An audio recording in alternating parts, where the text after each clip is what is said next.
أهلا وسهلا، كيف الحال؟ أتمنى أن تكونوا بخير وعلى خير. معكم دكتور مريم من قناة سول طبيبة مع مريم. في هذا الفيديو سنتكلم عن موضوع يخص الأمهات الجدد وكذلك المقبلات على الولادة. سنتكلم عن كيف تعرفين أن حليب الرضاعة الطبيعية كاف لطفلك، وكيف تعرفي أن حليبك قليل وأن لبن الأم كاف أم لا.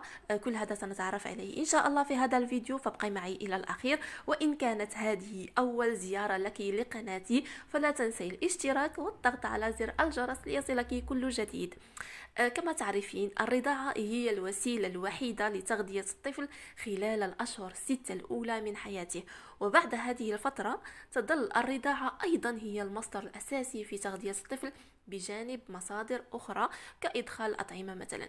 لذلك دائما ما تقلق الأمهات التي يعتمدن على الرضاعة الطبيعية من أن أطفالهن يحصلن على ما يكفيهم من حليب الثدي أم لا، ولكن الأمر ليس سهلا، فقد يستغرق الأمر بعض الوقت قبل أن تشعري بالثقة في أن طفلك يحصل على ما يحتاجه من الحليب. لذلك كثير ما يتردد في ذهن الأمهات أسئلة حول كيفية معرفة أن حليب الأم أو لبن الأم كافي، وهل أخذ الطفل ما يكفيه بالفعل أو أخذ الطفل ما يكفيه بالفعل أم ما زال جائع. كل هذه الأسئلة سأجيب عنها إن شاء الله.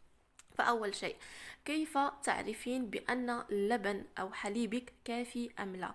هناك عديد من العلامات والإشارات التي تؤكد أن طفلك شبع من الرضاعة وحصل على ما يحتاجه من حليب ثديك. فإليك هذه العلامات. أولها، إذا كان طفلك يتناول رضعته كل ساعتين تقريبا، أي نحو 6 إلى 8 مرات في اليوم خلال أول أسبوعين أو الأسابيع 3 الأولى، فالساعتان هما فترة هضم حليب الثدي، وعادة ما تصل عدد الرضعات إلى 15 مرة في أول 4 أيام بعد الولادة، ثم تستقر على العدد السابق ذكره.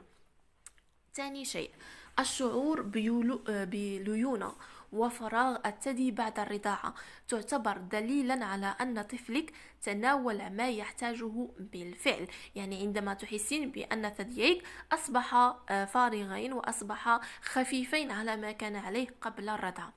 ثالث شيء، وهو نوم طفلك الرضيع وقت القيلولة بهدوء دون قلق، يشير إلى شعوره بالشبع. كذلك عندما ينام الطفل ولا يبكي ولا تشعرين به مستيقظ، لا ينام بشكل كافي ولا ينام بشكل جيد، فاعلمي بأن حليبك قد يكون من أسباب هذه الوضعية. فرابع شيء، غالبا ما يفقد الطفل الرضيع بشكل طبيعي جزءا من وزنه في الأيام الأولى، قد يفقد من ربع كيلو إلى 350 جرام.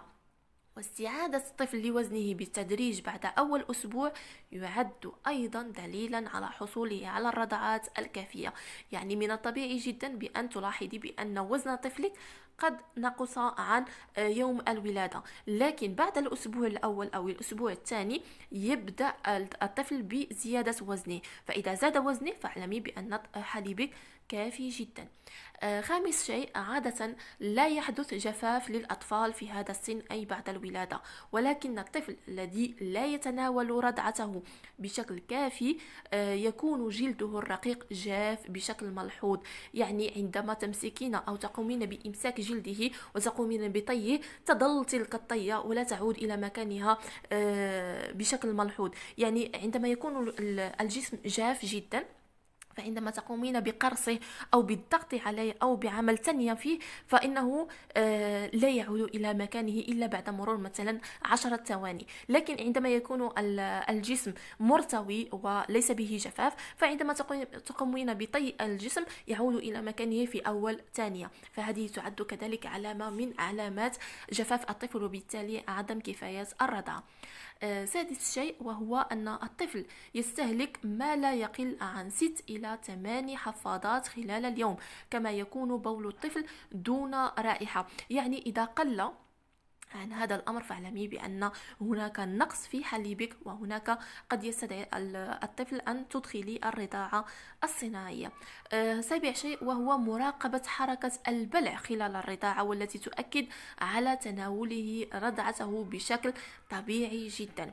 ثامن شيء أن يكون لون براز الطفل أصفر يميل إلى الأخضر الداكن والأسود، على أن يصبح لونه فاتحا بعد اليوم الخامس من الولادة.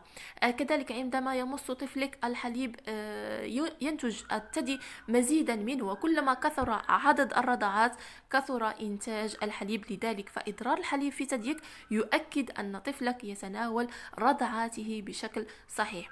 إذا كان طفلك يتجاوب معك خلال اليوم فهذه إشارة إلى أنه يشعر بالشبع وليس جائع، فعادة الطفل الذي لا يتناول الرضعات الكافية له يكون كسولا ولا يتجاوب مع الأم خلال اليوم. تسمعون بعد الصياح لأنني في المستشفى والأطفال تبكي. الشيء 11، تظل خدود طفلك مستديرة وليست مجوفة خلال مص ثديك. كذلك شعور طفلك بالراحة والهدوء خلال حصوله على الرضاعة. يترك طفلك ثديك بمفرده في نهاية الرضعة. يبدو فم طفلك رطبا بعد الرضاعة. يبدو طفلك راضيا ومرتاحا بعد حصوله على الرضعة. وشعور الأم بالنعاس والاسترخاء بعد الرضاعة كذلك من علامات شبع الطفل. فكيف تعرفين بأن حليبك قليل؟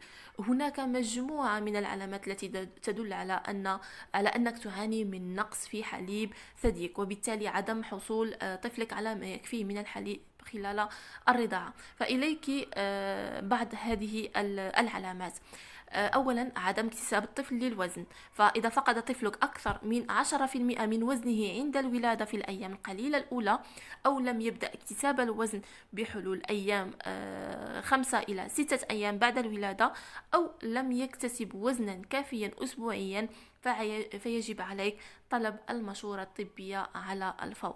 قلة عدد الحفاضات الرطبة أو المتسخة. فإذا كان طفلك لا يتبول أو يتغوط بما يكفي لسنه، فهذه علامة على أنه لا يحصل على ما يكفي من الحليب، لذلك تأكدي من تسجيل عدد الحفاضات التي تبول أو تبرز فيها كل 24 ساعة لتتبع إنتاجه من البول والبراز. إذا كان طفلك كما قلت يعاني من الجفاف، تشمل علامات الجفاف كل من جفاف الفم، التهيج، البول الداكن، البكاء دون دموع. إذا ظهرت على طفلك أي علامات للجفاف فاتصلي بطبيبك على الفور لأنها حالة مستعجلة جدا. فهذا كان فيديو اليوم. هناك بعض الطرق لكي تزيدي من إدرار حليب الثدي.